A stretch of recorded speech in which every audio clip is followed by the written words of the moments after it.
오늘 우리에게 주시는 하나님의 말씀은 마태복음 16장 21절부터 25절까지 말씀입니다. 제가 가지고 있는 성경으로는 신약성경 28페이지 마태복음 16장 21절부터 25절까지 말씀입니다. 저와 여러분이 한 절씩 교독하시고 마지막 25절은 다 함께 한 목소리로 봉독하도록 하겠습니다. 이때로부터 예수 그리스도께서 자기가 예루살렘에 올라가 장로들과 대제사장들과 서기관들에게 많은 고난을 받고 죽임을 당하고 제3일에 살아나야 할 것을 제자들에게 비로소 나타내시니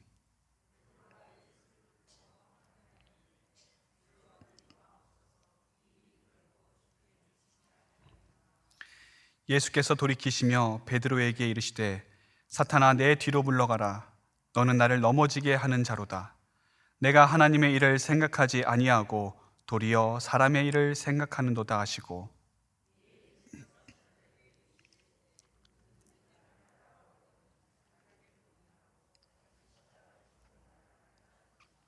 같이 읽겠습니다. 누구든지 제 목숨을 구원하고자 하면 잃을 것이요 누구든지 나를 위하여 제 목숨을 잃으면 찾으리라. 아멘.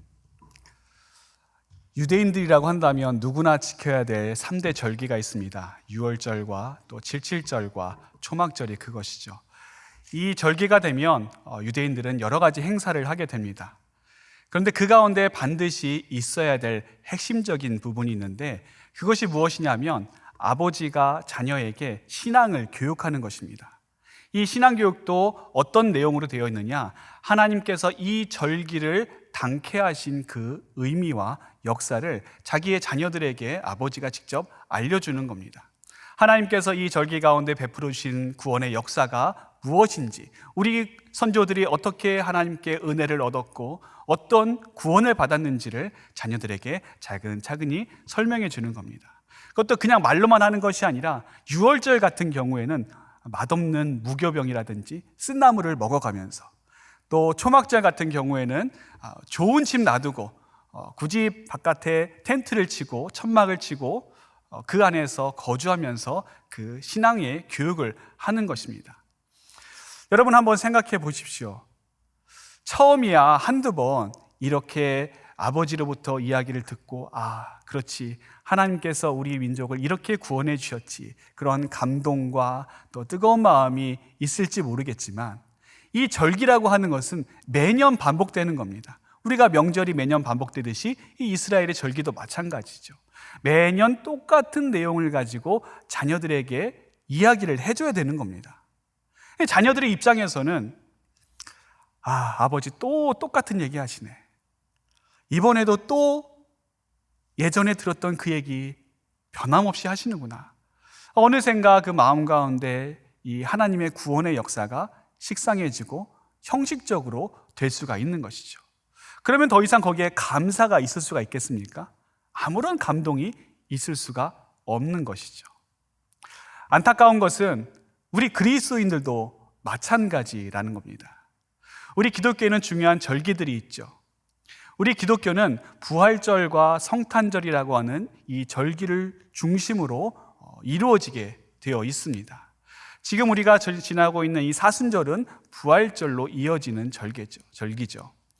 우리 이 사순절은 전통적으로 교회 안에서 예수님의 고난과 또 예수님의 십자가에 초점 맞춰져 왔습니다. 이게 매년 반복되는 겁니다. 그러다 보니까 이제 사순절쯤 되면, 고난주간을 지나게 되면 또 예수님의 고난을 이야기하겠구나, 또 십자가에 대해서 말씀하시겠구나. 우리도 모르는 사이에 십자가에 대한 감동이 없어지게 되는 것이죠. 우리도 모르는 사이에 십자가라고 하는 이야기를 들으면 그것이 우리의 마음을 뜨겁게 하고 우리 안에서 어떠한 감동이 일어나는 것이 아니라 그냥 여러 이야기 중에 하나, 이 절기 때에 의뢰 들어야 될 이야기 중에 하나로 그렇게 치부해버리는 경우가 많이 있습니다. 여러분, 우리에게 필요한 것은 십자가에 대한 정보가 아닙니다.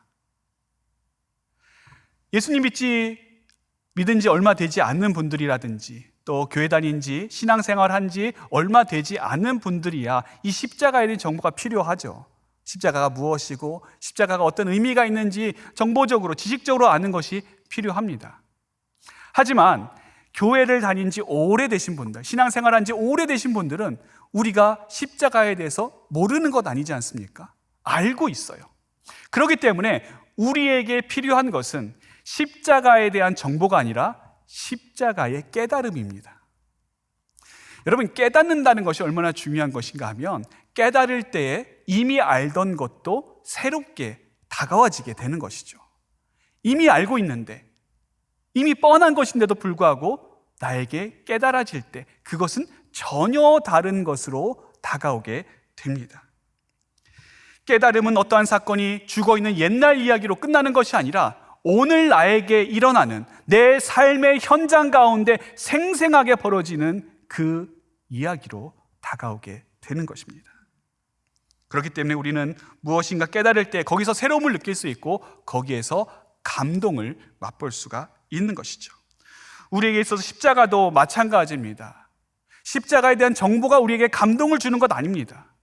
십자가에 대한 지식이 우리의 삶을 변화시키는 것 아닙니다. 성령께서 우리로 하여금 십자가를 깨닫게 하실 때에, 우리로 하여금 십자가의 의미를 다시 한번 새롭게 하실 때에 십자가에 대한 생각이, 십자가에 대한 관점이, 십자가에 대한 마음이 달라지게 되는 것이죠. 그럴 때 우리 마음 가운데 감동이 일어나는 것이고, 그럴 때 우리가 십자가를 바라만 봐도 눈물이 나게 되는 것이죠. 그런 사람들이 십자가를 통해서 삶이 변화되는 것입니다. 이러한 감격이 있는 분들은 십자가를 봐도 은혜가 넘칩니다. 어떤 분들은 십자가를 보면 아무 감동이 없고 아무런 마음의 느낌이 없는 그런 분들도 있는 반면, 어떤 분들은 십자가 생각만 해도 감사가 나오고 십자가의 시자만 들어도 가슴이 뜨거워지는 그런 분들이 있죠. 말씀을 준비하면서 저에게 있었던 간절한 기도 제목은, 오늘 하나님께서 주신 이 말씀을 통해서 우리가 십자가에 대해 머리로만 아는 것이 아니라 십자가에 대한 정보로 우리의 지식을 채우는 것에 그치는 것이 아니라 성령께서 우리로 하여금 이 십자가를 바라보게 하시고 십자가를 깨닫게 하시고 그로 말미암아 우리 안에 묻어지고 또 희미해진 십자가의 은혜, 십자가의 감격, 그것이 되살아나는 이 시간이 되기를 기도하는 마음으로 말씀을 준비했습니다. 여러분, 이곳에 계신 여러분들도 같은 마음이었으면 좋겠습니다.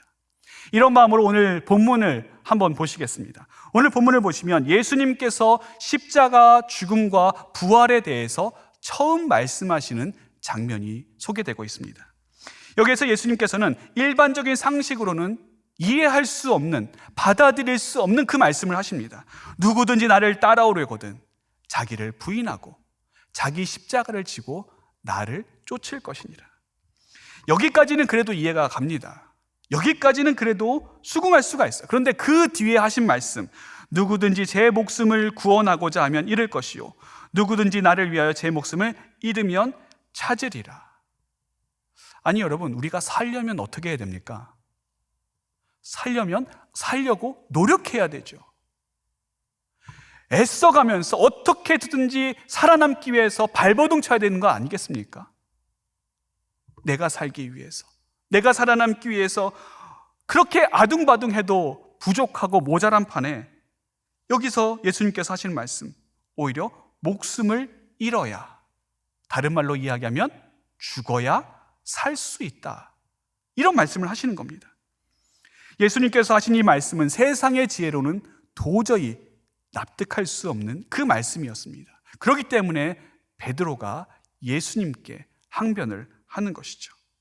오늘 본문 바로 전에 예수님께서는 이 베드로에게 바요나 시몬아 내게 복이 있도다라고 이 베드로를 칭찬하셨는데, 그 말씀 후에 바로 너가 죽어야만 살 수 있고 너 자신을 부인해야만 진정 나를 쫓을 수가 있다, 이 말씀에 대한 베드로는 전혀 그 말씀을 받아들일 수 있는 그런 자세라든지 또 마음의 상태가 되어 있지 않은 것이죠. 여러분, 베드로만 그럽니까? 우리도 마찬가지죠. 아니, 왜 굳이 죽어야 됩니까? 잘 살면 되지. 왜 굳이 힘들게 우리가 애써 죽어야만 되는 것입니까? 어떻게 해서든지 살려고 하고 또 어떻게 해서든지 내가 여기서 살아남기 위해서 노력하고 애쓰고 힘써야 되는 것 아니겠습니까? 그런데 어떻게 죽으면 그것이 다시 살 수 있는 방법이 된단 말입니까? 우리도 이해할 수가 없어요. 베드로가 예수님께 항변했던 이 모습은 사실 오늘날 우리의 모습을 대표합니다. 그러나 예수님께서는 그런 베드로를 오히려 혼내셨습니다. 지금 예수님은 베드로에게 어떤 말씀을 하시고 계시느냐? 십자가의 신비에 대해서 말씀하고 있습니다. 여러분, 십자가의 신비가 있습니다. 이 예수님께서 말씀하신 십자가의 신비는 어떤 신비냐? 역설의 신비예요. 역설은 여러분 어떻게 받아들여야 됩니까? 역설은 역설로 받아들여야 되죠. 역설을 직설로 받아들이면 그것은 오해만 낳게 되고 오히려 반발심만 불러일으키게 됩니다. 십자가에 숨겨진 신비는 역설의 신비입니다. 누군가를 살리기 위해서는 누군가 죽어야 되는 것이죠. 누군가 승리를 위해서는 누군가 반드시 져야만 하는 그 역설의 신비가 이 십자가에 담겨 있는 신비인 것입니다. 어떤 아버지가 이제 어린 아들과 축구 시합을 하고 있었습니다. 이제 먼저 아들의 차례가 되어서 아들이 공을 몰고 아버지가 있는 골대를 향해서 열심히 멋있게 드리블을 해서 갑니다. 이 아버지는 아들을 막기 위해서 왔다 갔다 하다가 아버지도 아들과 함께 이 축구하는 시간이 너무 행복하기 때문에 열심히 그 축구 시합에 임했습니다. 그러다 보니까 이제 아들이 한번 몸을 싹 흔드니까 거기에 그냥 철퍼덕하고 넘어지고 말았습니다. 이 넘어진 아버지를 뒤로하고 아들은 아버지의 골대를 향해서 슛을 차 놓았고 그 골은 그대로 골인이 되었습니다. 이번에는 누구 차례입니까? 이번에 아버지 차례죠. 아버지가 열심히 공을 몰고 갑니다. 그런데 이 아버지가 아들을 제치고 골을 성공하는 것이 아니라 아들의 발에 걸려 넘어져서 우스꽝스럽게 낮아버려 버리고 말았습니다. 이 아들이 그 모습을 보고 깔깔깔깔 웃고 행복해하는 거죠. 아버지도 그 모습이 너무 좋았습니다. 그날 이 아버지와 아들의 시합에서 승자는 아들이었습니다. 근데 여기에 여러분 놀라운 사실이 있습니다. 이 아버지가 사실은 세계적인 축구 선수였던 것이죠. 이 아버지에게 있어서 가장 참을 수 없는 것이 무엇인가? 시합에서 지는 거였습니다. 누군가에게 내가 축구로 진다라고 하는 것은 견딜 수 없는 화가 치밀어 오르는 그런 것이었죠. 그런데 놀랍게도 아들과의 축구 시합에서는 졌는데 화가 안 나는 겁니다. 누군가는 이기고 누군가는 졌는데 모두가 다 기뻐하고 행복해 하는 것이죠. 아들은 아버지를 이겨서 기쁘고 아버지는 아들이 기뻐하는 그 모습을 보니까 기쁜 겁니다. 그럼 만일 이 아버지가 정말 죽기 살기로 이 아들을 이겨보려고 그렇게 축구 시합을 했다고 생각을 해보십시오. 그건 완전 난장판이 되는 것이죠.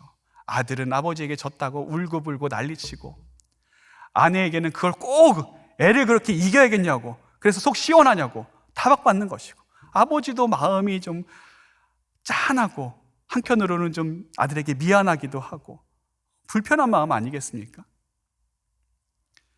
그런데 아버지가 짐으로 말미암아 모두가 다 행복을, 모두가 다 기쁨을 맛보게 되는 것이죠. 여러분, 지는데도 승리하는 게 있습니다. 아니, 져야만 승리를 맛볼 수 있는 게 있지요. 예수님은 우리를 구원하시기 위해 이 땅에 오셨습니다. 그러나 예수님의 구원은 세상을 강력한 힘으로 구원하시고 강력한 권력과 강력한 능력으로 이 세상을 구원하시고자 하지 않으셨습니다. 예수님은 오히려 세상에 지셨습니다. 오히려 세상에 철저하게 패배하셨습니다. 우리의 구원은 그것을 통해서 이루어진 것이죠. 예수님이 정말 힘이 없어서 예수님이 정말 능력이 없어서 그러신 것이 아닙니다.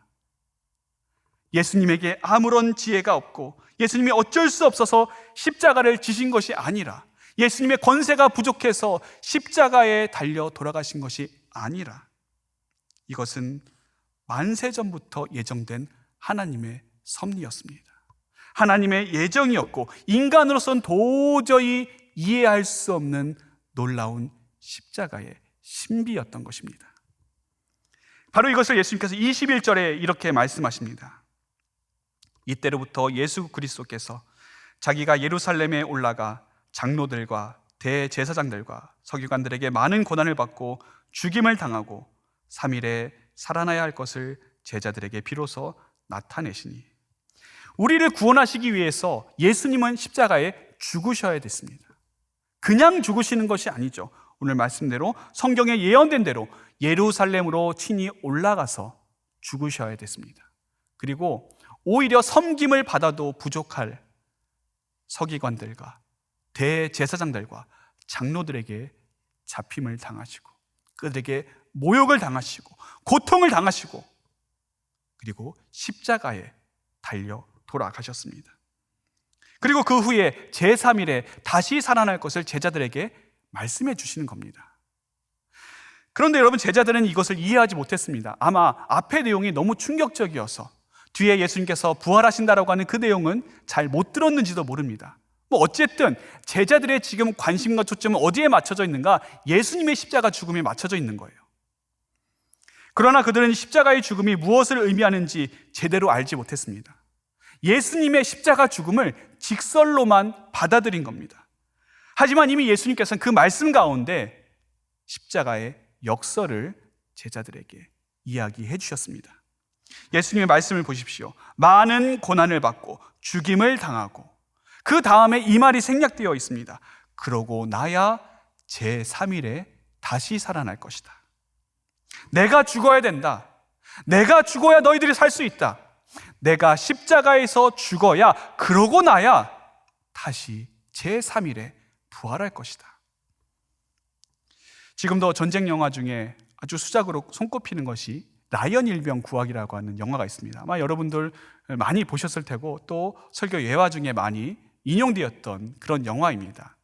이 영화는 세계 2차 대전 중에 어느 한 가정에 4명의 아들이 파병이 되었는데 그 중에 3명이 전사하고 말았습니다. 그 소식을 한날에 이 어머니가 받게 된 겁니다. 너무 슬픈 일이죠. 그래서 이 군 사령부는 마지막 남은 아들 라이언 일병 혼자라도 좀 살려서 집으로 돌려보내야겠다 하고 이 라이언 일병을 구할 특공대를 조직하게 됩니다. 8명의 특공대가 모여서 이 라이언 일병 1명을 구하러 가는 거예요. 근데 가는 길에 그 대장에게 어떤 병사가 이렇게 묻는 장면이 나옵니다. 뭐라고 묻느냐? 제 생각에 이 임무는 귀중한 재원의 낭비입니다. 아니, 8명이나 되는 사람이 고작 1명을 구하기 위해 가야 되는 겁니까? 그러자 그 특공대를 이끌고 있었던 톰 행크스가 그 대장이었는데 그가 이렇게 이야기합니다. 군인은 어떤 상황에서건 명령엔 무조건 따라야 해. 그리고 가던 길을 계속합니다. 결국 나중에 라이언은 생명을 구하게 되지만 그 라이언 일병을 구하기 위해 착출되었던 8명은 거의 다 전사를 하고 맙니다. 인간적으로 보면 그 부하가 했던 말이 맞죠. 아니, 왜 1명을 구하기 위해서 8명이 희생되어야 됩니까? 왜 8명이 죽음을 각오해야 됩니까? 이거는 상식적으로도 안 맞고 합리적으로나 논리적으로도 전혀 맞지 않습니다. 공정하지도 않죠. 그러나 아이러니한 것은 그 불합리함 때문에, 그 불공정함 때문에 라이언 일병은 살게 되었습니다. 다른 이들은 죽었지만 한 사람은 살았습니다. 아니, 어쩌면 그들이 죽었어야 라이언 일병이 살 수 있었는지도 모릅니다. 예수님도 마찬가지죠. 왜 예수님이 우리 대신 죽어야 됩니까? 하나님의 아들이신 그분께서, 능력 많으신 그분께서, 죄 없으신 그분께서 왜 우리를 위해서 십자가에 달려 돌아가셔야 하는 것입니까? 이유는 한 가지입니다. 우리를 살리기 위해서, 우리를 구원하시기 위해서 예수님은 십자가에 달리셔야 했습니다.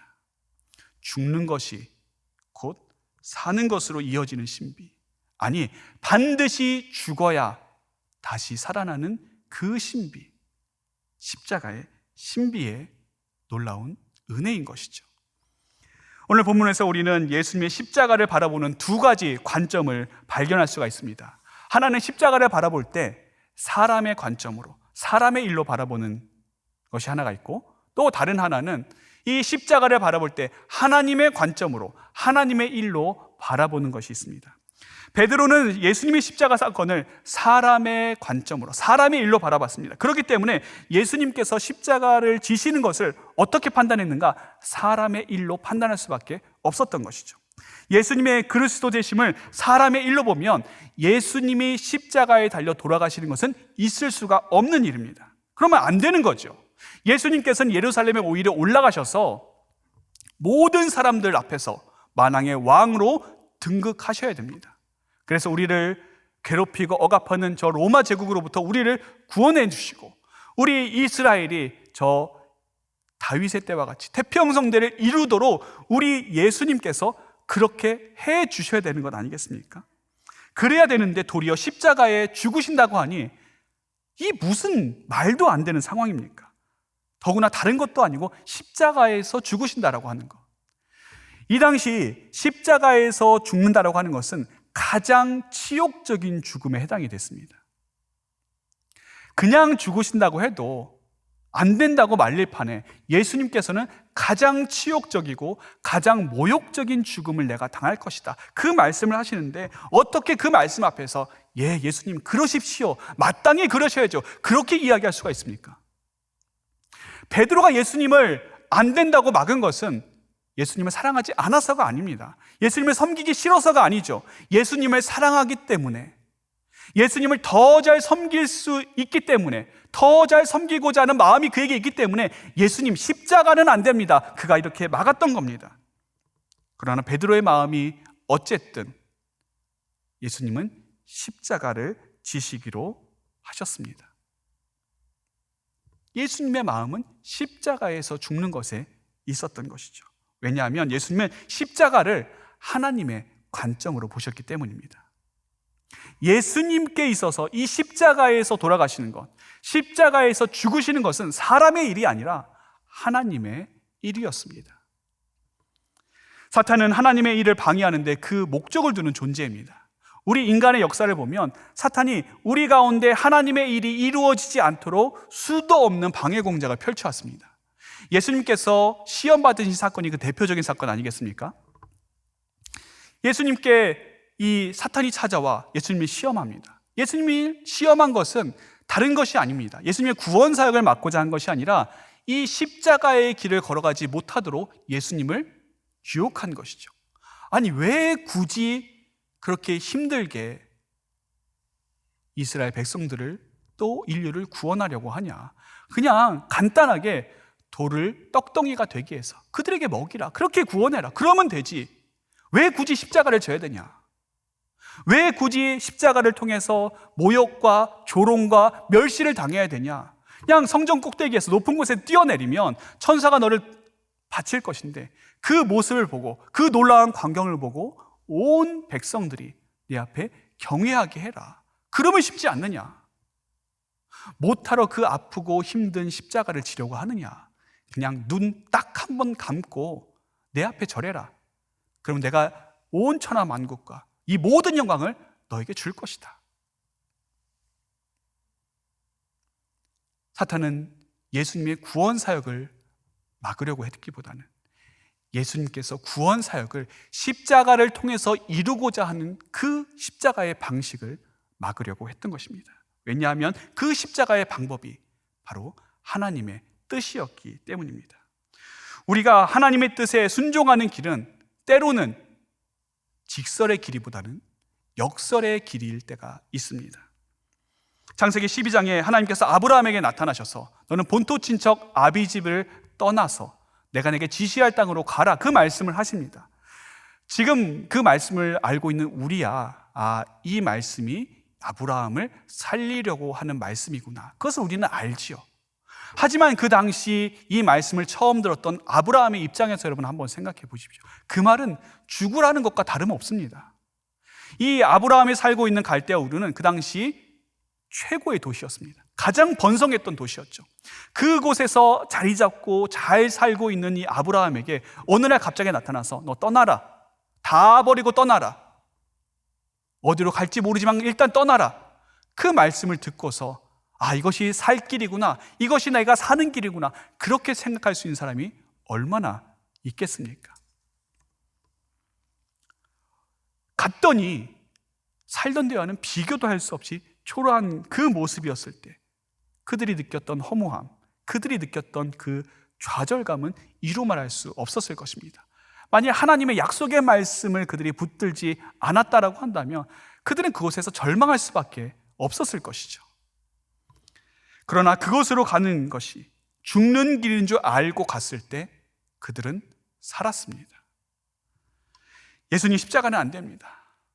예수님 다른 건 다 제가 괜찮다고 생각이 되지만 예수님이 십자가를 지시는 것만큼은 제가 용납할 수가 없습니다. 예수님을 만류하고 화를 내면서 막았던 이 베드로에게 예수님은 오늘 단호하게 말씀하십니다. 사탄아, 내 뒤로 물러가라. 너는 나를 넘어지게 하는 자로다. 내가 하나님의 일을 생각하지 아니하고 도리어 사람의 일을 생각한도다. 이전에 예수님께서는 베드로에게 너는 베드로라. 내가 이 반석 위에 내 교회를 세우리니 음부의 권세가 이기지 못하리라. 그런 약속의 말씀을 주셨습니다. 그런데 그 바로 뒤에 얼마 되지 않자 이 말씀을 또 주시는 겁니다. 그것은 아무리 주님의 몸된 교회라고 할지라도 십자가의 길을 부인하면, 십자가의 길을 방해하면, 십자가의 길을 걸어가지 아니하면 그것은 하나님의 일을 방해하는 장애물에 불과함을 말씀하고 있는 것입니다. 교회가 교회다울 때는 언제인가? 십자가를 사람의 일이 아니라 하나님의 일로 여길 때입니다. 우리 성도들도 마찬가지입니다. 우리에게 일어나는 수많은 일들, 그것을 우리는 어떠한 관점으로 바라보고 있습니까? 세상의 눈으로 보고 세상의 일로 보면 내가 죽으면 안 됩니다. 어떻게 해서든지 내가 살아야 되고, 어떻게 해서든지 내가 이겨야 되고, 어떻게 해서든지 내가 성공해야 되고, 내 마음대로, 내 뜻대로, 내 원대로 모든 일이 다 이루어져야 되는 것 아니겠습니까? 하지만 우리가 걸어가야 될 십자가의 길은 다릅니다. 십자가의 길은 나의 자아가 죽는 길입니다. 나의 계획이 죽고, 나의 혈기가 죽고, 나의 뜻이 죽고, 십자가 앞에서, 하나님의 뜻 앞에서 죽는 것, 그것이 바로 십자가에서 죽는 것입니다. 우리가 원하든 원하지 않던 십자가의 길이 우리에게 주어질 때가 있습니다. 여전히 나의 자아를 포기하지 아니하고 여전히 나의 생각을 고집하면서 십자가에 못 박지 못해서 십자가의 방법을 부인하고 십자가의 방식을 부정하는 모습이 우리 안에 있지는 않습니까? 오늘도 내가 살기 위해서 우리는 예수님을 십자가에 못 박을 때가 한두 번이 아닙니다. 십자가의 방법은 안 된다고, 그 방법은 고리타분하다고, 그 방법은 말이 안 된다고, 그 방법으로 내가 도저히 살 수 없다고 하면서 교회는 다니지만, 예수님을 믿지만 십자가의 방식만큼은, 십자가의 방법만큼은 나에게 말씀하지 말라고 그렇게 십자가의 길을 부인하는 베드로의 모습, 그 모습에서 오늘 나의 모습을 발견할 수 있지는 않습니까? 그러나 우리 주님은 십자가에서 죽으심으로 우리를 살리셨습니다. 우리 주님께서 십자가에 달려 돌아가심으로 우리가 구원을 얻게 되었습니다.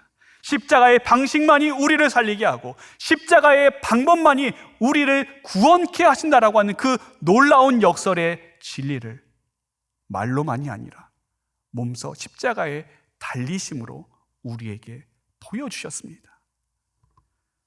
오늘도 우리 주님께서는 우리 인생에 일어난 모든 문제의 해답으로 십자가의 길을 보여주십니다. 죽어야 산다. 져야만 승리한다. 자기 자신을 부인하고 자기 십자가를 지고 나를 따라야 한다. 오늘 우리에게 주신 이 주님의 말씀에 순종함으로 기쁨으로 십자가의 길을 걸어가는 우리가 되어야 할 것입니다. 기도하겠습니다. 하늘에 계신 우리 아버지여, 이름이 거룩히 여김을 받으시오며 나라에 임하옵시며 뜻이 하늘에서 이룬 것 같이 땅에서도 이루어지이다. 오늘날 우리에게 일용할 양식을 주옵시고 우리가 우리에게 죄 지은 자를 사하여 준 것 같이 우리 죄를 사하여 주옵시고 우리를 시험에 들게 하지 마옵시고 다만 악에서 구하옵소서. 대개 나라와 권세와 영광이 아버지께 영원히 있사옵나이다. 아멘.